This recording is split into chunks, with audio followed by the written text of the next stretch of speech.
Here I am, an average teenager, you may think. But you couldn't be more wrong. I am the founder of Mayhem, the most infamous black metal band in the world. We are lords of chaos. You guys suck. Mom, tell her to get out.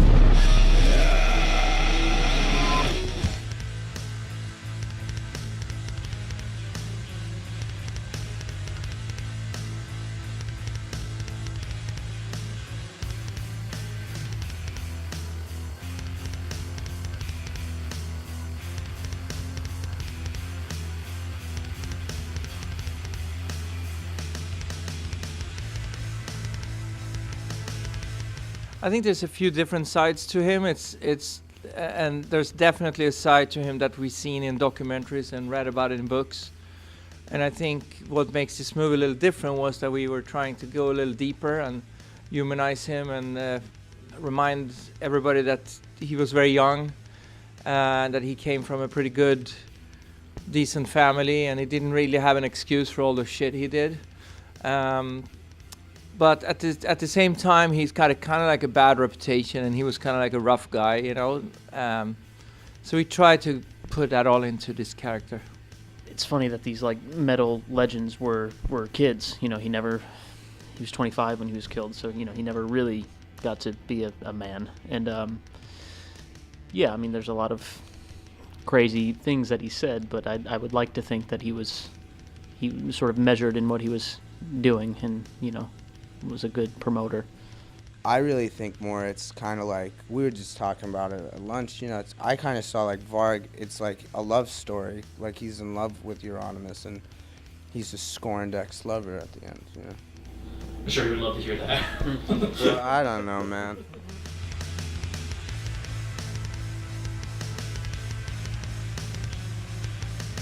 I mean, obviously the three murder scenes in the film were a big challenge, but they were, on one hand, because I wanted it to be as real as possible, and I wanted it to be as close to the reality as I could. Not only the murder scenes, like the whole film.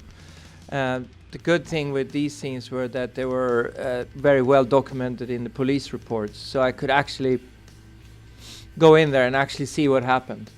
And it's absurd to think that there was some of these scenes were so. I mean, I don't want to give away too much either, but the end scene is very long and drawn out, and it's a murder scene with dialogue, which we don't see that often. But that's how I believe it happened, and that's how we read it in the police report. So yeah. Well, there were police reports, and there are documentation of what happened per se, but there isn't that much. It was very, you know, it was an enclosed circle of people who didn't really let that much information out. Did you feel that gave you the opportunity to create characters a little more freely in that sense? Yeah, I think we took advantage as much as we could of. Keep in mind, this is pre-internet and pre-mobile phones, but they were still pretty good at document stuff. There's a ton of pictures that we used a lot, and there was also a lot of interviews and a lot of people that we met and spoke to. So our research we went pretty deep into the research and used a lot of that information that we got. But at the same time, we had to make a movie, so that's why I have in the beginning of the movie, it's based on truth and lies, because there is, and actually, what actually happened, it's three things. It's that the truth is like what people tell you, and the stories we hear, which changed over the years, so everybody's truth is a little different. The lie part of it is that we made a movie out of it, and had to, you know, I had to take a little bit of a freedom to make it into a movie. And what actually happened is that we know that 4 people died, and we know that X amount of churches burned down, and we know that this story left a lot of people sad, and like there's a few things that we know actually happened.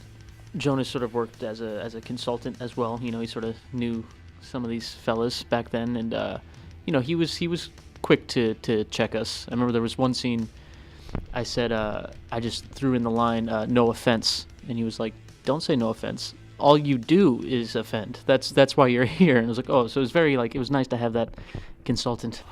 You could still be all of those things if you wanted to. Everyone around you are disgusting little insects. Let's go! Right, let's die.